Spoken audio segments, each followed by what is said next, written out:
So, yan. Experience namin sa Vietnam, ano.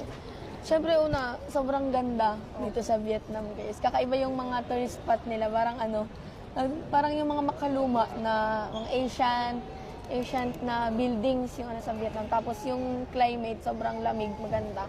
Tapos hindi siya nakakapagod kahit lagi ka naglalakad kasi nga, ano, yun malamig nga siya. Kaya maganda siya para sa akin. Yan. Ako naman din po is same as Kuya Nel, above expectation. Kasi talagang sobrang ganda. Tapos ano siya, ibang-iba po siya dun sa, di ba napapanood lang natin sa TikTok. Hindi mo talaga akalain na ganun kaganda pag napuntahan mo siya sa personal. As in, kaya for me po, ang Vietnam is 10 over 10. Sobrang ganda. Tsaka, sobrang babait po ng mga tao. Oo nga, yun yung pinakamaganda siguro na ano sa kanila, yung sobrang bait ng mga tao. Para siyang sa Pinas, ano?